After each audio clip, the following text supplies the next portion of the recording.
Okna Arkont. Želeli jih boste pokazati.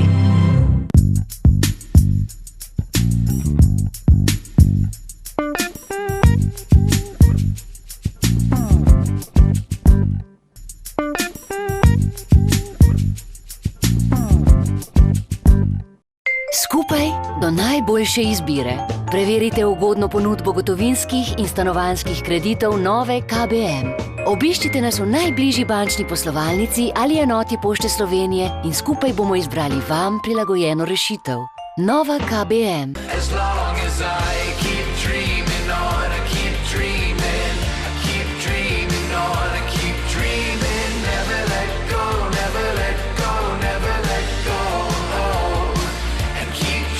Telemachovi naročniki, uživajte v dodatnih programih, ki niso del vašega paketa. Letos so posebno presenečenje programi HBO. Vklopite jih preko portala Moj Telemach. Vesele praznike in srečno novo leto!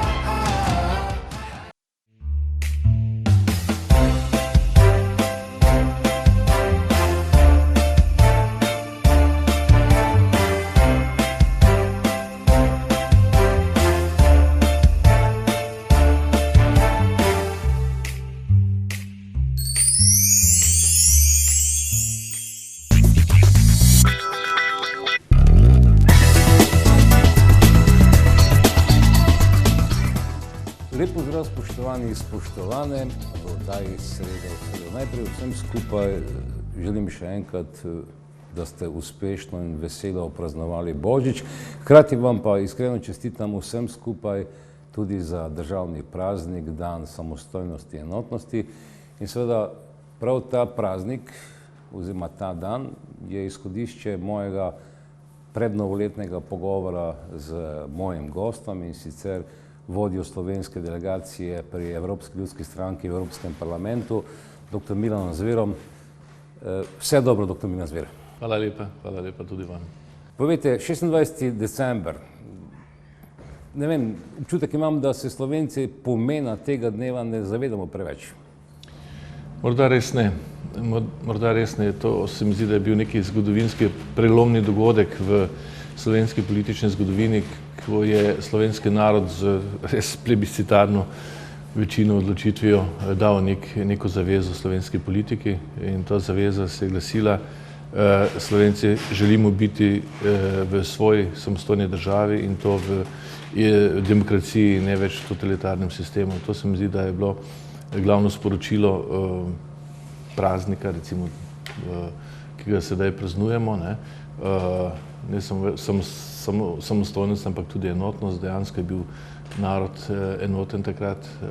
Težko bi našli še podobne odločitve, ki bi tako z veliko večino soglasno sprejeli kakšno tako pomembno zgodovinsko odločitev, in zaradi tega smo tudi dodali besedo enotnost kasneje. Saj se mi zdi, da prav ta enotnost, ki smo jo izkazali takrat 23. decembra leta 1990, ko smo šli na referendum, na plebiscit, se mi zdi, da je kot vrednota v tem trenutku v naši nacionalni zavesti premalo prisotna. To je res.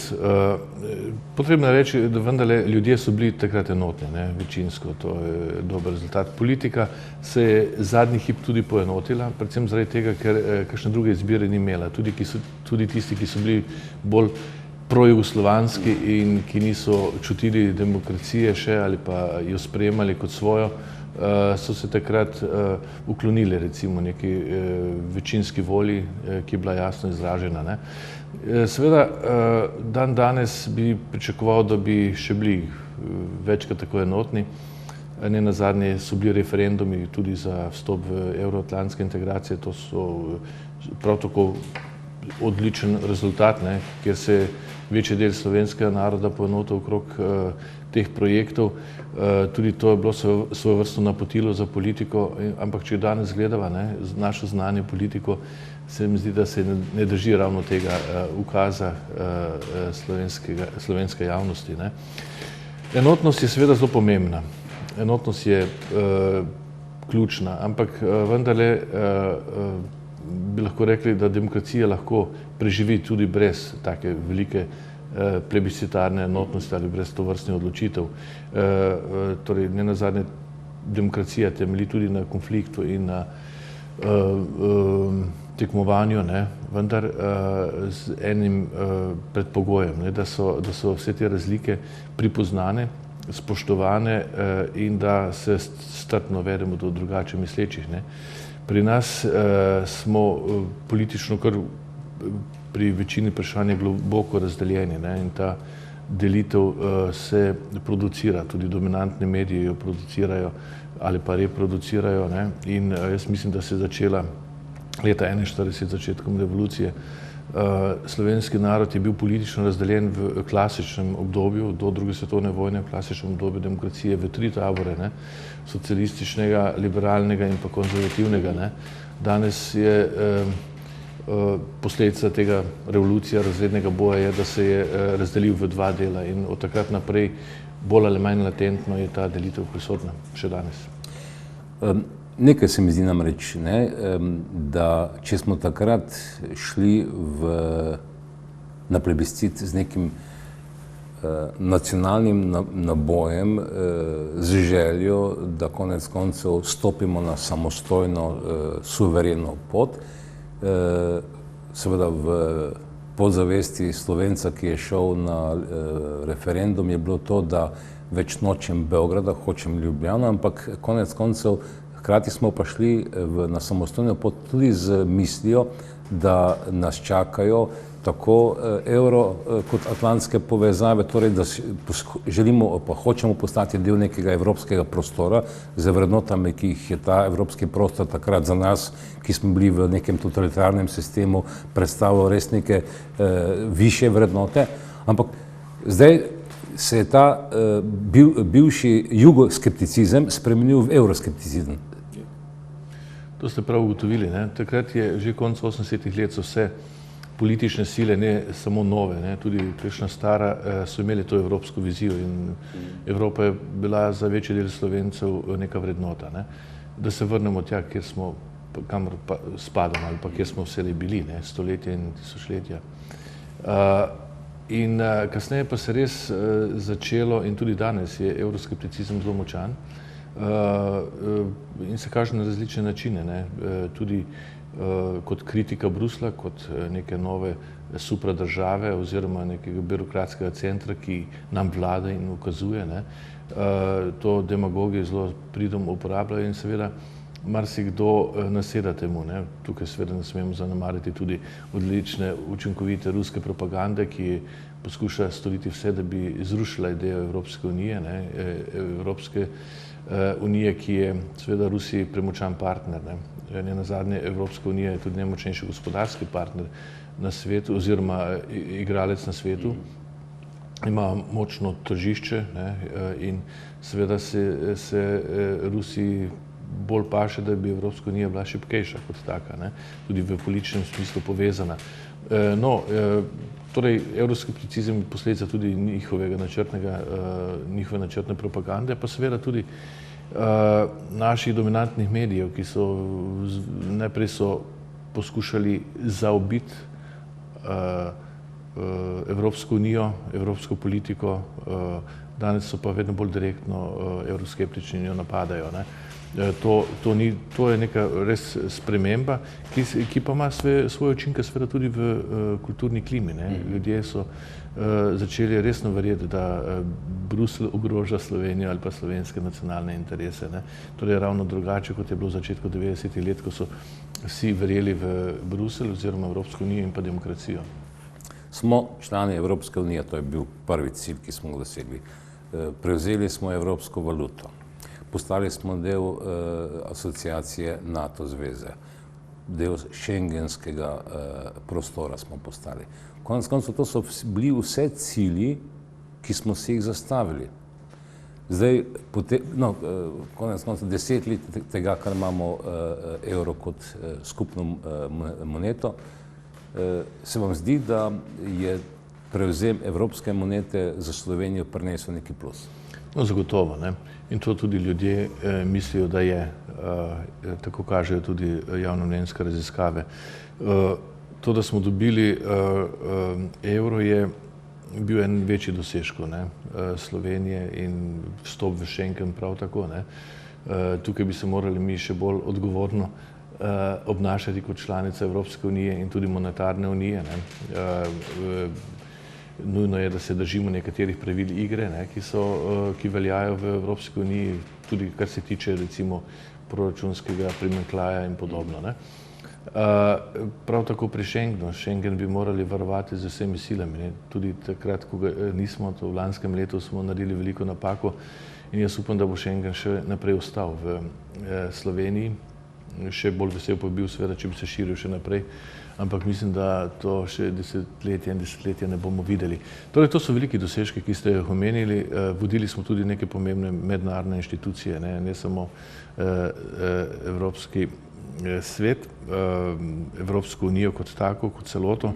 Še pod staro zakonodajo je bil dejansko predsednik slovenske vlade Janez Janša takrat šef Evropske unije. Danes recimo predsednik predsedujoče države več tega naslova nima. Ampak vendarle, to so bili, se mi zdi, neki zvezni trenutki slovenske znane politike, ko je dejansko stopila na politični zemljevid. V Sloveniji so se dogajale najvišja možna srečanja, tudi ameriško-ruski predsednik sta se srečala v Sloveniji. Slovenija je imela praktično dostop do odprta vrata pri vseh državnikih sveta. Danes recimo temu več ni tako. Že 8 let recimo nismo imeli pomembnega srečanja z predstavnikom ameriške administracije, kar je pomenljivo. Nekaj se mi nam zdi, zakaj vse številčnejšim pa vse glasnejšim evroskeptikom preprosto ne postrežemo z nekimi dejstvi, da je Slovenija 4 leta po tistem, ko je vstopila v Evropsko unijo, prevzela za 6 mesecev vodenje te velike asociacije. Konec koncev Slovaki komaj zdaj s 1. 2017 prevzemajo 6-mesečno vodenje. In smo takrat pokazali, da kljub temu, da smo majhni, mladi in tako dalje, da smo sposobni to voditi. Ocene so bile v superlativih takrat. Jaz sem večkrat mislil, da so to tudi običajna drža, da zlasti evropski parlamentarci pohvalijo vsako državo, ampak temu ni tako. Kasneje sem z prve roke lahko slišal ostre kritike predsedujočih držav. Praktično ni bilo nobene države po letu 9, ki bi dobila tako dobre pozitivne ocene, kot je dobila Slovenija za opravljeno delo. Res je, da je naša vlada takrat pod vodstvom Janeza Janše, da se je trdno delala in pripravljala že prej v okviru trojke, mislim, da leto pa pol temeljitih priprav. Jaz sem praktično bil popolnoma pripravljen na vodenje sveta za izobraževanje, vedel sem, za vse dosjeje sem poznal in to je pač tudi rezultiralo v dobrem vodenju takrat. Danes bi si težko predstavljal, da bi sedanja administracija bila kos tej nalogi. Zakaj se pridružujem tej vaši misli iz preprostega razloga? Nekje sem prebral podatek, da smo letos kot država Slovenija uspeli dobiti iz evropske blagajne zgolj in samo 8,5 milijona evrov, še lani je bilo 114 milijonov. V tej finančni perspektivi 2014-2020 naj bi bilo nekje okoli 4 milijarde evrov, ki bi jih dobila Slovenija. Se pravi, da smo res slabo pripravljeni. Ja, pri črpanju je tako, je predvsej odvisno od agilnosti in pripravljenosti države članice. In seveda tukaj ima vlada ključno odgovornost, nazadnje vodi ves postopek črpanja evropskih sredstev in letos pač očitno nismo bili dovolj dobro pripravljeni oziroma niso bili ali pa so dali premalo pozornosti. Poznam prakso, ko smo imeli seje vlade, smo imeli v nadaljevanju še eno sejo pol vlade, kjer smo se dobivali vsi tisti ministri, ki smo črpali evropska sredstva, da smo pregledovali vmesne rezultate. In je bil takrat pritisk na nas kar precejšen, predvsem zaradi tega, da bi porabili čisto vse, kar je bilo možno. Jaz se spomnim, da smo celo še iz predpristopnih pogajanj črpali denar tudi za športne objekte. To je to Planica, Pokljuka, ne vem. Veslaški center. Konec koncev NK Maribor stadion in tako dalje. Ljudska vrtu, ja.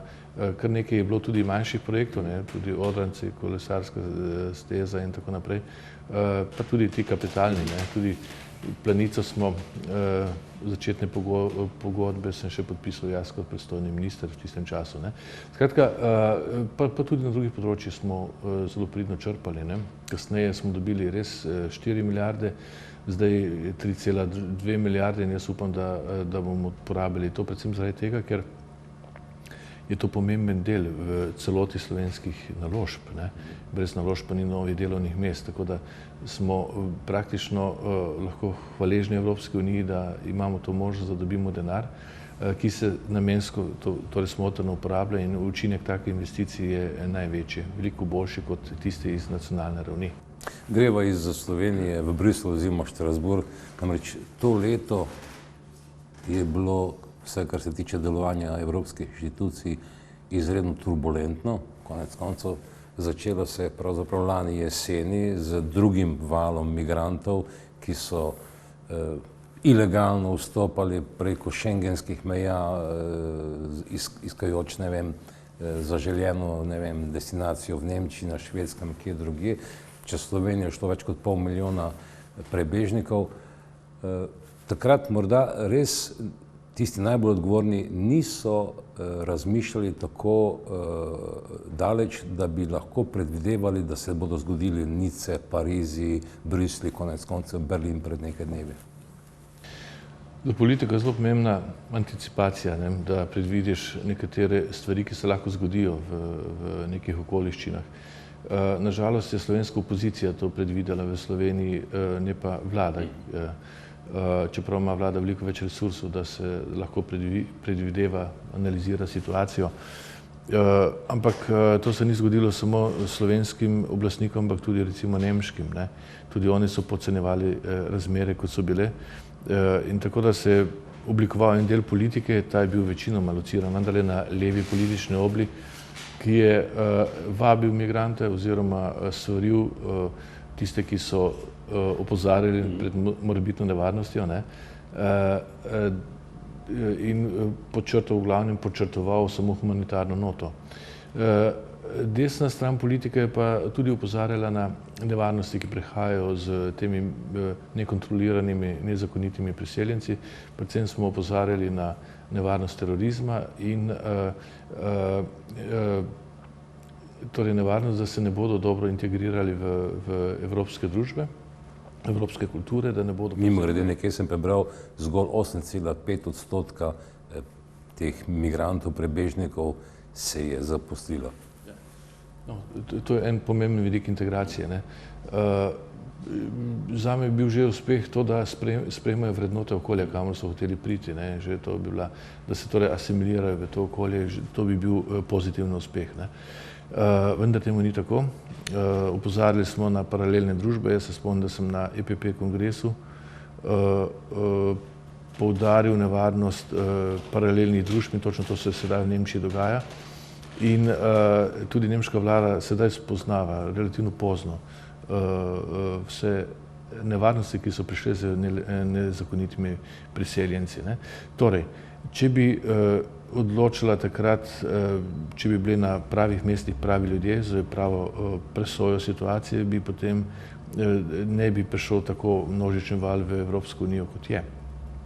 Mogli bi zavračati na samem začetku in jih ne vabiti, ne. In to je bila ključna napaka evropske politike.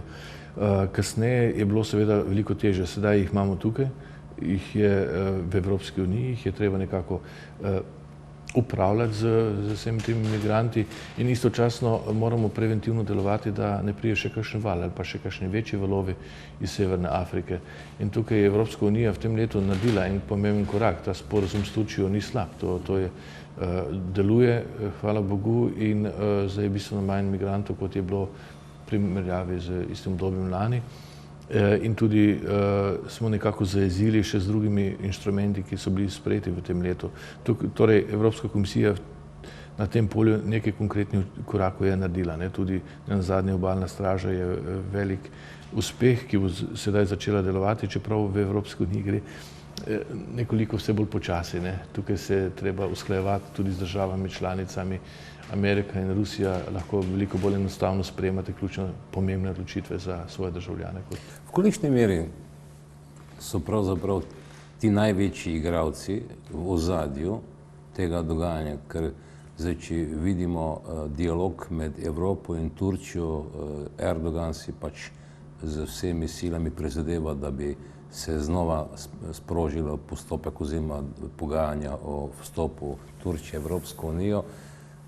Pred dnevi je avstrijski zunanji minister jasno in glasno povedal, da Turčije v Evropi ne vidi. V kolikšni meri so tile veliki igralci v ozadju takih dogajanj?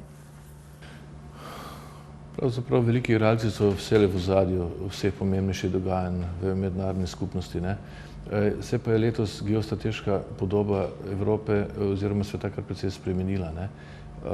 Zmaga Trumpa v Ameriki prinaša neke nove negotovosti v to mednarodno skupnost.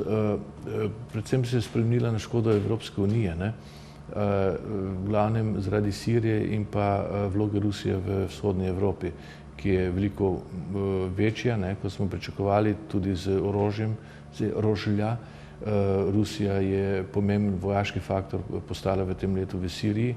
Na svojo stran je dobila skupaj dela torej z Iranom, pa s Hezbolahom, sedaj tudi z Turčijo. In lahko rečemo, da smo izgubili, da je Zahodna aliansa izgubila bitko za Sirijo, da bo zmagal Asad oziroma da je Putin dosegel svoje geostrateške interese v tem delu sveta. To je dejstvo. Tako da nisem najbolj zadovoljen z zunanjo politično sceno v letu 2016. Lahko rečem, da je Evropa pokazala vse svoje šibkosti, tudi kar se tiče urejanja odnosov z Turčijo. Turčiji bo slej ko prej potrebno reči, vi ne boste postali članica Evropske unije, kar ni nobena tragedija za turške državljane. Če bo Turčija korekten partner, bo imela dober partnerski sporazum, odnos z Evropsko unijo, lahko Norveška ima, ali pa kot ga bo slej ko prej imela Velika Britanija, in to ne bo ničemer vplivalo na neke slabo vplivalo na turške državljane. Nasprotno, Turčija bo verjetno še naprej si prizadevala, da uveljavi standarde, tudi kar se tiče demokracije in vladavine prava v svoji državi. Nenazadnje tudi državljani to zahtevajo od turškega režima. Brexit, konec koncev tudi ta zadeva, izstop Velike Britanije iz evropskega prostora, prinaša precejšnje spremembe, tudi konec koncev v nekem geopolitičnem dogajanju. To se začne takoj po novem letu, ne? Ja, praktično se bo vleklo vse. Mi smo postavili končni rok, to je oktober 2018. In Velika Britanija je zdaj pred precejšno težko nalogo se odklopiti, in seveda se mora tudi priklopiti nazaj na mednarodno skupnost z raznimi trgovinskimi sporazumi. Zlasti na področju diplomacije in predvsem gospodarstva jo čakajo velike stvari. Britanija sama po sebi ta hip toži nad pomanjkanjem kadra, da se sploh pripravijo tovrstni sporazumi. To niso enostavne stvari, da bi kar prepisoval od drugih in poskušal uveljaviti neki sporazum z neko državo. Ta odklop od Evropske unije jih bo drago stal tudi v tem smislu. Vendar na roko jim bo šlo dejstvo, da je nova ameriška administracija, se prvi znaki tako kažejo, bolj naklonjena pomoči, takojšnji pomoči Veliki Britaniji. Prejšnja ni bila. Prejšnja je jasno in glasno povedala, da Amerika ne misli spreminjati zunanje političnih prioritet. In jaz upam, da bo tako tudi ostalo pod Trumpom, čeprav je precej negotovosti. In kljub temu, da bo verjetno Trump pomagal bolj Veliki Britaniji, da ne bo to šlo na račun odnosov z Evropsko unijo. Mi smo imeli pred dnevi pomemben sestanek z ameriškim veleposlanikom v Bruslju in moram reči, da je bilo kar precej zaskrbljenosti v zvezi z bodočimi evroatlantskimi odnosi. Zaenkrat lahko rečemo, da so odlični, prihajajo tudi dobri signali iz Amerike. Prvi stiki, ki so jih imeli člani naše delegacije EU-Amerika z kandidati za nove funkcije v Trumpovem štabu oziroma ekipi, so dobri, tako da ne pričakujem nobenih drastičnih sprememb. Morda bodo malo večje spremembe v NATO, v tem smislu, da bodo države članice morali biti bolj integrirane, tudi bolj odgovorne, tudi več plačale, ne nazadnje za to storitev, ki se reče obrambna. Je pa zanimivo, če pogledaš podobe oseb, ki jih je Trump vzel v svoj ožji kabinet, štab, gre za konec koncev v narekovaju preverjene kadre ali kot gospodarstvenike, biznismene, pa konec koncev tudi kot vojake, kar pomeni, da bo krepil to Združene države Amerike. No, zagotovo. Trump poskuša stari establishment potisniti malo na stran, vse tiste vrhuške in rekruirati svoje sodelavce iz gospodarstva, točno, kot ste dejali, preverjene, uspešne kadre iz gospodarstva in to mogoče niti ni slabo. Večkrat je za Ameriko veljala ena teza, da elite krožijo med sabo, vojaška, politična in pa gospodarska. Tokrat se mi zdi, da je kar v redu, da je dobil kadre iz gospodarstva, seveda pa morajo imeti tudi določene politične veščine in znanja. Politika je vendarle tudi neka stroka in jo je potrebno obvladati. Ni dobro, recimo, da je vsak, ki je blizu predsednika, sposoben upravljati kakšno pomembno funkcijo, to bi bilo katastrofalno za državo samo. Ampak seveda se Trump tega zaveda, tako da tako daleč tudi ne bo šel. Jaz sem prepričan, da bo celo imel boljšo administracijo, boljšo ekipo kot je imel Obama. Tu narediva vejico zaradi nekaj oglasnih sporočil.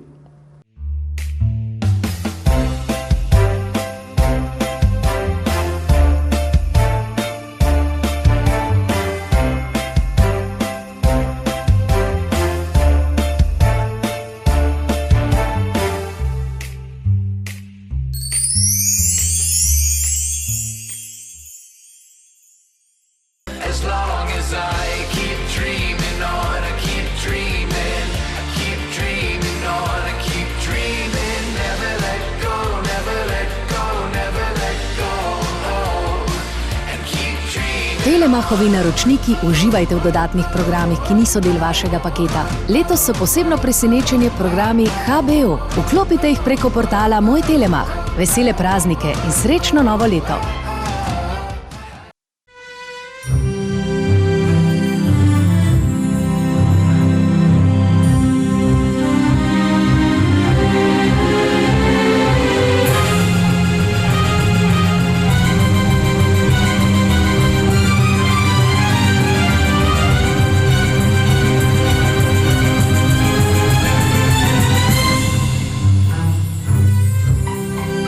Okna Arkont.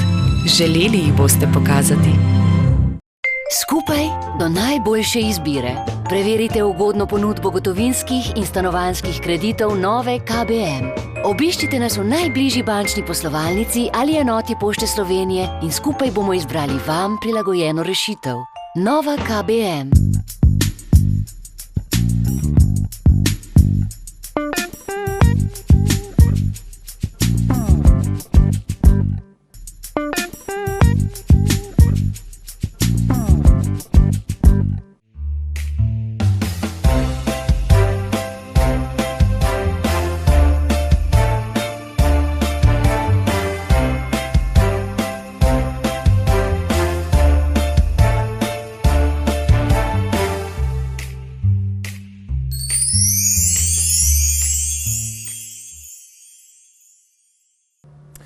Povejte mi, dr. Milan Zver, zdaj teče že vam drugi mandat evropskega poslanca. A se vam zdi, da državljani Slovenije dovolj in konec koncev v resničnem smislu dobivajo informacije o tem, kaj počenjate, kaj odločate, o čem odločate. Jaz mislim, da ne, da se to kaže tudi na udeležbi na evropskih volitvah, ki je zelo nizka. Res je, da udeležba pada tudi na vseh ostalih volitvah, tudi na lokalni ravni, tudi pri predsedniških volitvah in tudi pri parlamentarnih volitvah, kar je še najbolj nevarno za vitalnost demokracije. Ampak tudi na evropskih volitvah pada oziroma je na neki zelo nizki ravni. Pričakoval bi, da bo sčasoma ta evropska dimenzija razmišljanja tudi o politiki pri ljudeh malo bolj prisotna, pa očitno temu ni tako. Ne samo zaradi evroskepticizma, ampak tudi zaradi preslabe informiranosti slovenskih evropskih državljanov. Dominantni mediji, sem že prej povedal, da nimajo ustreznega odnosa do Evropske unije. Seveda pa se s vsemi ostalimi mediji, poslanci in tudi drugi uradniki, višji uradniki v Bruslju trudimo, kar se da pojasniti slovenske javnosti, kaj se dogaja na Evropski uniji. Nenazadnje imamo vsi spletne strani, oddaje redne, kjer poskušamo poročati, ampak seveda, če bi dominantni mediji tako frekventno poročali o delu Evropske unije kot nekateri drugi manjši mediji, bi bil učinek na javnost seveda bistveno večji in tudi pozitivnejši, in ljudje bi Evropo končno začeli imati kot neki prostor, kjer bivajo in kjer imajo tudi določene koristi od Evropske unije.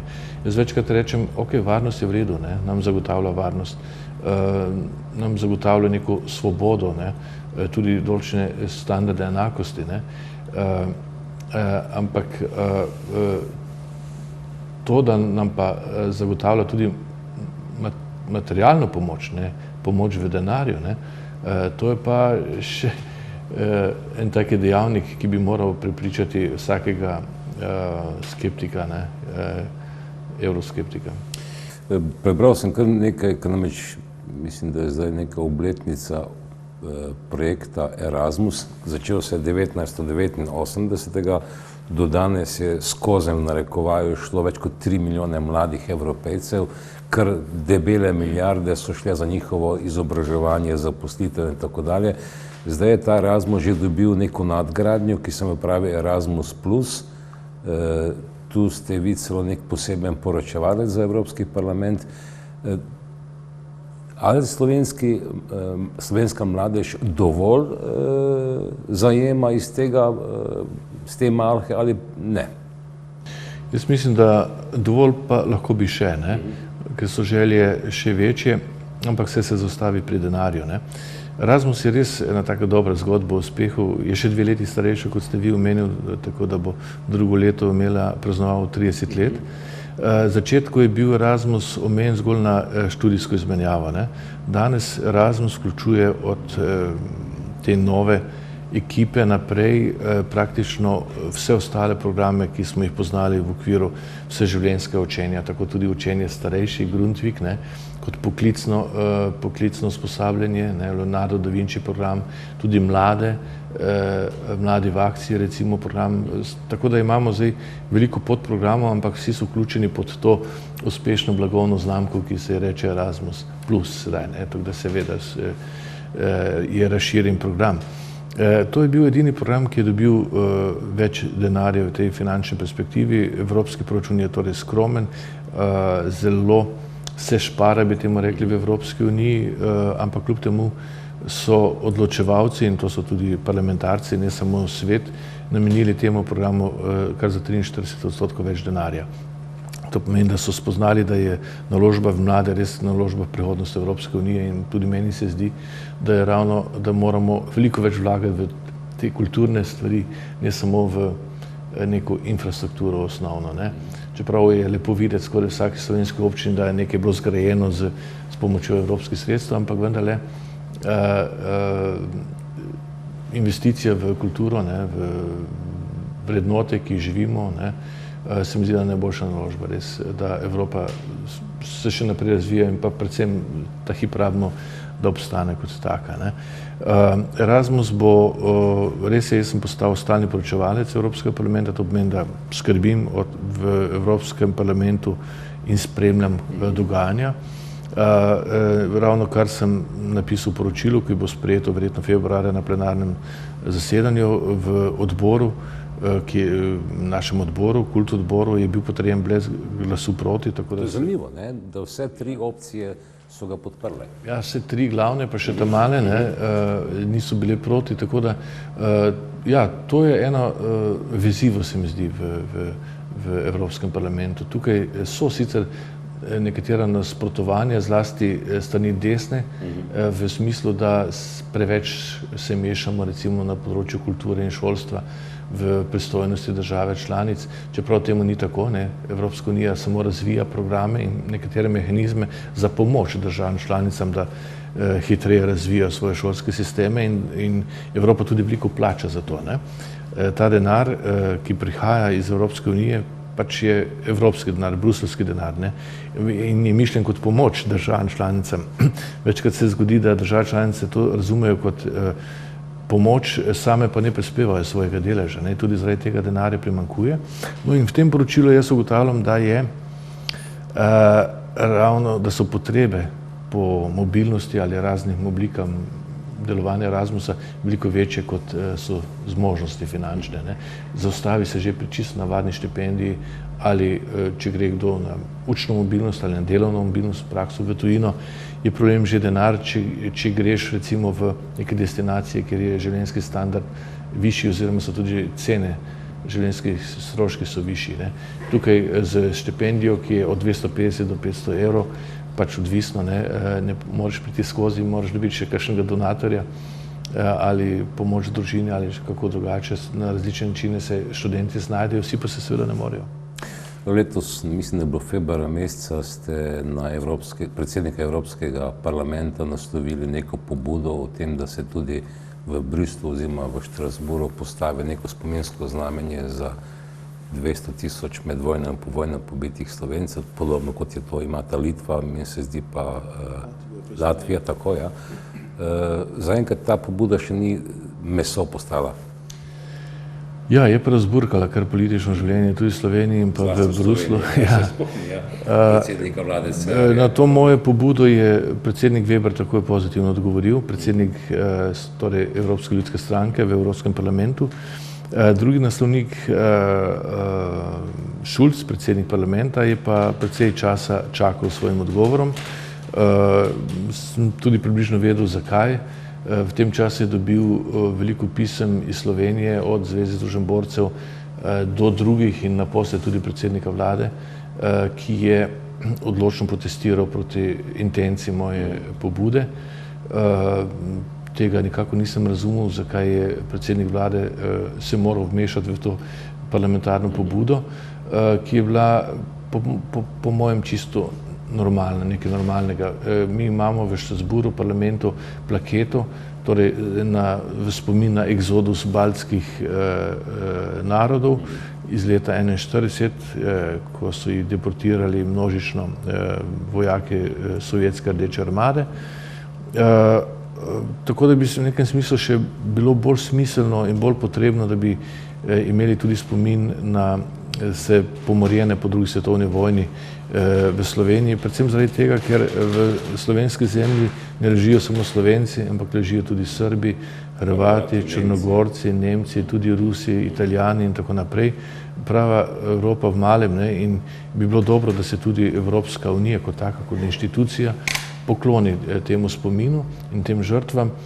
No, odgovor Šulca je pa bil čez nekaj mesecev, da ne more dati pozitivnega mnenja o tej pobudi, predvsem zaradi tega, ker se v Sloveniji nismo dogovorili ali sprejeli nekega konsenza o tej stvari. Praktično je žogico vrnil na slovensko politično sceno in s prstom pokazal na predsednika vlade, ki je tej pobudi nasprotoval. Zdaj, veliko sem razmišljal, kaj naj storim naprej. Seveda, izgubljena ena bitka, ne pa seveda tudi vojna. Smo nekako odgovorni tudi moralno do tega vprašanja. Jaz bom pobudo prepustil platformi Spomina in vesti, ki deluje v mednarodnem prizorišču. Bo ona dala pobudo sedaj novemu predsedniku. V drugo polovico mandata bo parlament vodil nekdo drug in jaz sem prepričan, da bo veliko bolj naklonjen tej pobudi in da bomo ne samo Slovenci, ampak vsi evropski narodi, ki so doživeli podobno, dobili tovrstno plaketo v Evropi.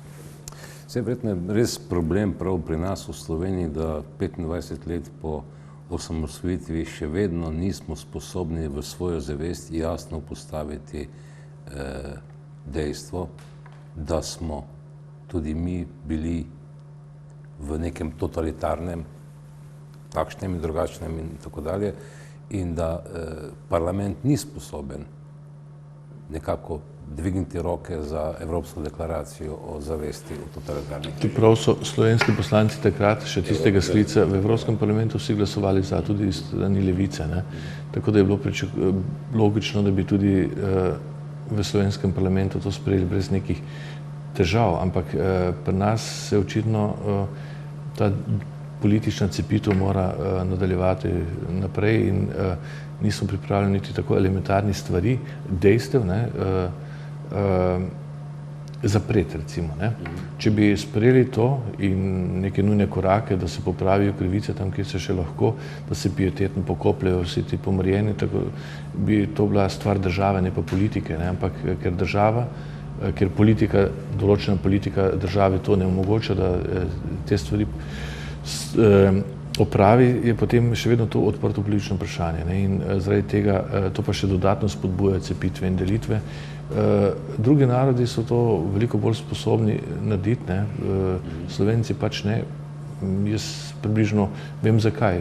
Če bi vstopil takrat v demokracijo, pospravili mizo, pa je nismo, smo pustili drobtine in staro hrano gor, to nas še danes pač stane veliko.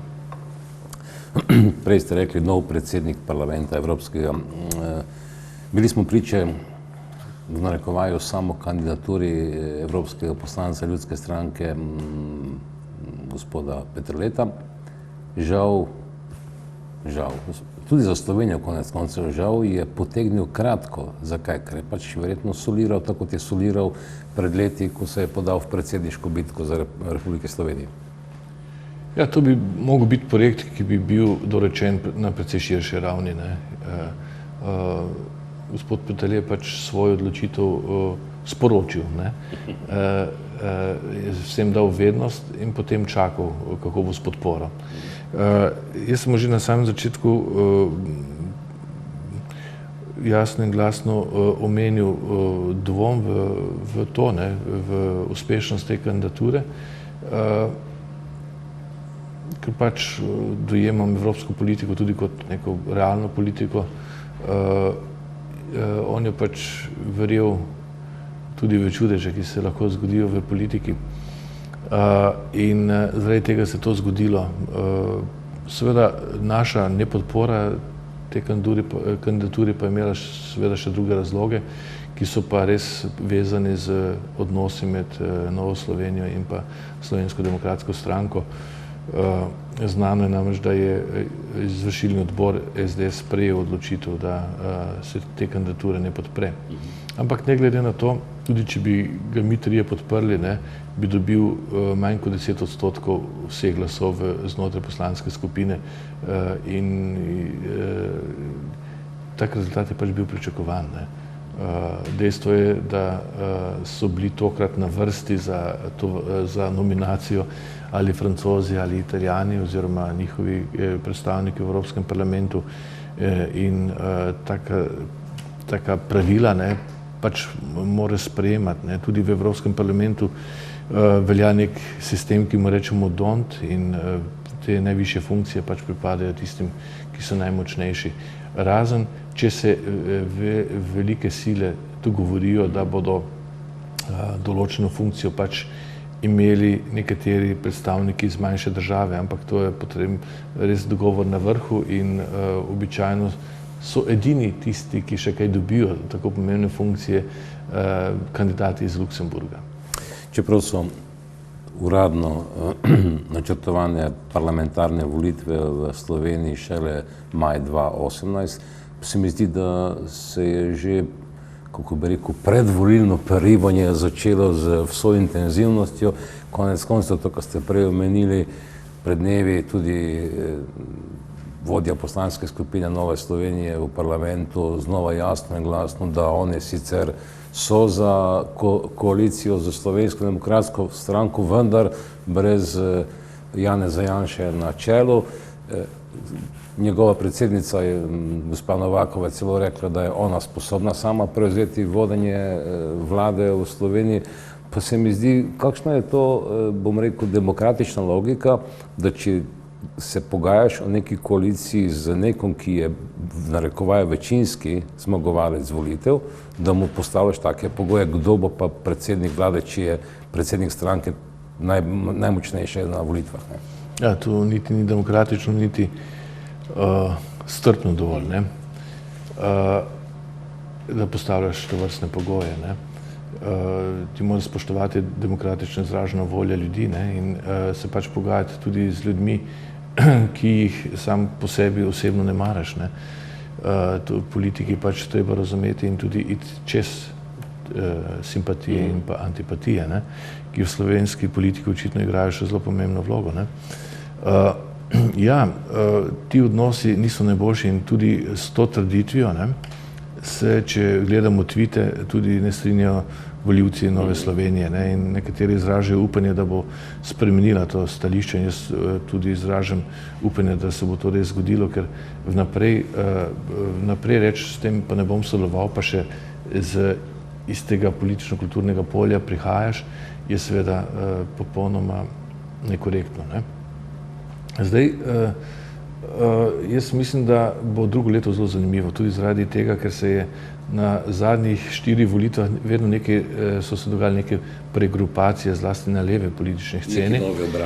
Nove obraze, nove stranke, pa vse po starem. Ne.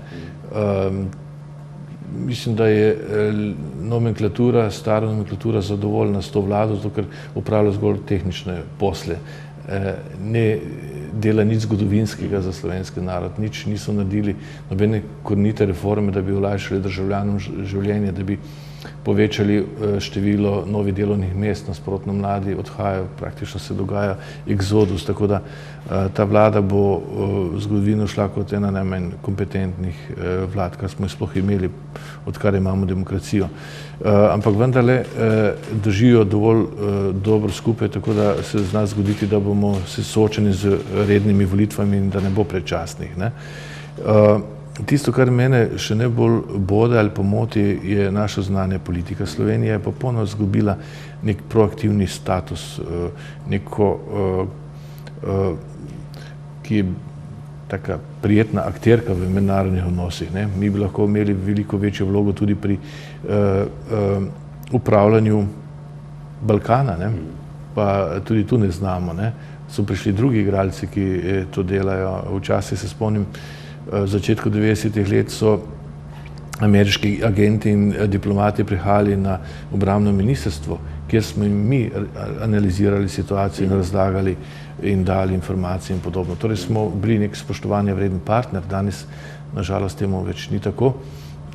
Slovenija je tudi zaradi tega, ker v zunanji politiki sedi na 2 stolih, izgubila neko spoštovanje, sveda na obeh straneh, da ne bo kdo mislil, da zaradi tega pridobivamo spoštovanje strani Rusije. Rusija pač ima tu hladen svoj interes in ga bo uresničevala z vsemi sredstvi, tako kot je. Ne? Ampak to, da popolnoma zanemarjamo bolj proaktivno vlogo v okviru Evropske unije, ne? Da poskušamo igrati nevtralno vlogo, kot so nekateri dominantni mediji govorili, ne? Da to lahko Sloveniji koristi v naslednjih letih, ko bo ameriška administracija vodil Trump pa Putin rusko, seveda je popolnoma nesprejemljiva ocena. Ne? Mi ne bi smeli biti nevtralni, mi bi mogli jasno in glasno povedati, da smo kam spadamo. Spadamo v evroatlantske integracije in tu je naš dom. Ne pa, da istočasno koketiramo tudi z vzhodno politiko oziroma z Rusijo. Sedanji predsednik republike Borut Pahor je že napovedal, da bo vnovič kandidiral, ker konec konca si zaradi svojega dosedanjega poslanstva zasluži še enkratno kandidaturo. Zanimivo je to, da odziv je bil seveda takoj iz Nove Slovenije, ki da ima lastnega kredibilnega kandidata za predsedniško funkcijo, pa tudi Zmago Jelinčič Plemeniti se je zopet javil, da bo tudi on kandidiral. Zanima me, ali bo Slovenska demokratska stranka, vseeno ste njen podpredsednik, slovenskim volivcem ponudila kakega kredibilnega kandidata. Samo še stavek na prejšnjem vprašanju, če smem. Jaz bi seveda bil vesel, če bi Rusija bila partner Evropske unije, ne. V tem primeru bi seveda Slovenija lažje sodelovala bolj tesno z Rusijo, ne. Ampak glede na to, da veljajo sankcije proti Rusiji in da so bile te podaljšane in glede na obnašanje Rusije v zadnjem času pač Slovenija ne more graditi partnerskega odnosa z Rusijo. Zaradi tega upam, da bo v prihodnosti drugače, da bo Rusija spremenila obnašanje in da bo ponovno postala partnerica tako Evropske unije kot Slovenije, ne. Nenazadnje si ne želimo recimo sovražnika ali pa ne partnerja na vzhodni strani, ne. Verjetno torej to soliranje, ki ga zganja Slovenija v odnosu do Rusije v Evropski uniji, ne gledajo v njih preveč. Seveda ne, zlasti kritizirajo slovensko zunanjo politiko Poljaki in pa seveda baltske države, ki ne razume nekaterih naših potez. Poleg tega sem že prej dejal, bi želel od vlade veliko bolj proaktivno politiko, ne, obiske v Zahodni Evropi, v Ameriki, ne pa v Iranu recimo, ali pa v Turčiji, ali pa v Moskvi. Torej za predsedniške volitve so res ena najpomembnejših volitev, ne, v vsaki državi in je pričakovati, da bodo vsi glavni pomembnejši politični akterji imeli svojega kandidata. To še posebej za pričakovati, če se recimo sorodne stranke ne utegnejo zmeniti za eno skupno ime. Se bojim, da bo na desnici v tem primeru za te volitve pač tako, ker je sposobnost dogovarjanja tokrat bistveno slabša, kot je bila pred par leti. Leta 11 oziroma 12 smo uspeli dobiti podporo zame tudi strani Nove Slovenije, oziroma Nova Slovenija je bila moj nominator skupaj z mojo stranko. Tako da v tistem času smo zgledno sodelovali, ne, in sem ponosen na to, da sem jaz lahko povezal recimo obe stranki takrat za tiste predsedniške volitve. Tokrat se bojim, da temu ne bo tako, saj v prvem krogu bodo stranke imele svoje kandidate. Pojavljali se bodo seveda tudi veliko močnejši, kot je Zmago Jelinčič, čeprav bi on lahko z svojim nastopom kar v dani klimi dosegel kar dober rezultat. Slovenska demokratska stranka bo predlagala svojega kandidata, nominacije še potekajo, ne, je v igri več imen. Zaenkrat se mi zdi, da ima največ možnosti Romana Tomc, moja kolegica v Evropskem parlamentu. Želim, da se uvrsti v drugi krog, če se to zgodi. Je pa seveda vse možno, ne glede na to, da je Borut Pahor nesporen favorit volitev, predvsem zaradi tega, ker so druge volitve zaporedoma. Ampak nekaj podobnega smo govorili tudi za gospoda Türka, pa je slovensko volilno telo odločilo drugače, tako da nihče vnaprej nima zakupljene zmage. Čeprav se pa špekulira, češ da omrežje, ki nekako bdi nad Cerarjevo vlado, s Pahorjem ni zadovoljno in da bo ponudilo svojega kandidata, menda v obliki sedanjega predsednika parlamenta Brgleza. To so zdaj špekulacije in še veliko bo podobne špekulacije, ne? Ampak jaz mislim, da je staro omrežje kar zadovoljno z Borutom Pahorjem, ne? Čeprav zelo uspešno manevrira med levo in desno na tej funkciji. Na koncu, dr. Milan Zver, 2-3 stavke tudi najnim gledalcem za kako prijetno novoletno voščilnico. Ja, jaz si seveda želim, da bo drugo leto uspešneje, tudi v mednarodnem smislu, da Evropska unija ne bo poraženka, kot je bila v letošnjem letu. da bo Slovenija na mednarodnem parketu odigrala vidnejšo, bolj pomembno vlogo, to so želje. Nisem prepričan, da so uresničljive v dani situaciji, ampak vendarle to bi si želel. Predvsem pa bi si želel, da bi bilo ljudem lažje, ne? Da veliko ljudi živi v pomanjkanju, ne? Ta socialno-tržno gospodarstvo še ni razvito do te mere, da bi od njega lahko imeli vsi koristi, ampak imajo seveda tisti, ki imajo pač boljši družbeni ali ekonomski položaj. Želel bi si, da so zlasti otroci in mladi, ne, da niso porinjeni na rob družbe, ne, da se počutijo sprejete v družbi, v šoli, v družini. Predvsem pa si želim, da bi družine zaživele v teh božično-novoletnih časih, da bi bili ljudje več skupaj, da bi se pogovarjali in da tiste, ki pa nimajo svojih družin, ne, obiščemo in tudi obdarujemo. In to dajanje se mi zdi v teh dneh najbolj pomembno. Tudi vam seveda vse dobro v tem božično-novoletnem času in seveda v letu 2017 tako v Štrasburu, kako v Bruslu. Hvala lepa tudi vam. Mi pa se vidimo seveda čez te dni oziroma prihodnje leto. Tudi vam vse dobro in srečno 2017. Srečno.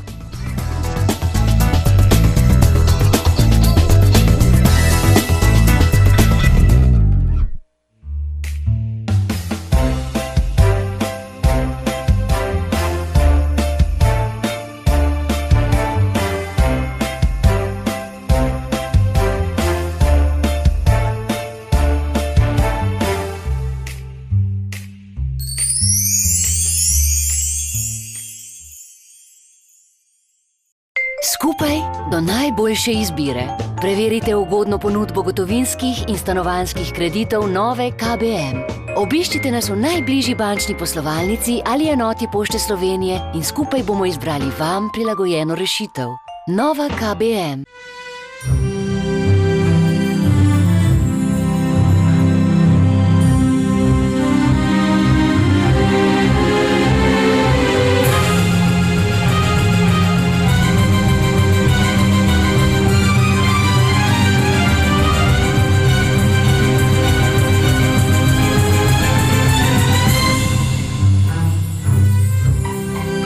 Okna Arkont. Želeli jih boste pokazati.